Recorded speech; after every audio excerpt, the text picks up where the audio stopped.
Hey there guys, my name is Brandon aka Suns Geek, and if it has to deal with the Phoenix Suns, I'm going to make a video about it. I wish I was bringing you guys better news today, but it is being reported that 2 Phoenix Suns players have tested positive for the coronavirus. Sources have informed the Arizona Republic. Now, we do not know who these 2 players are, and the NBA was expecting this, you guys. However, the positive tests have led to the Phoenix Suns shutting down workouts at Arizona Veterans Memorial Coliseum.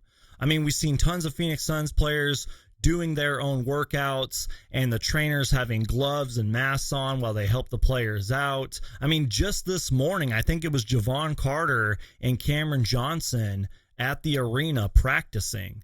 Once again, the NBA was expecting this. This is obviously not good news. And this just reminds me that NBA players may not want to go for the NBA's resumption due to risk of injury. I mean, if you're an unrestricted free agent, why risk going to play a certain amount of games in a short amount of time? And you guys, we just have to stay hopeful and pray that these 2 Phoenix Suns players that have the virus will be fully recovered and that they will be healthy. And we got to pray that no more Phoenix Suns players will test positive for this virus.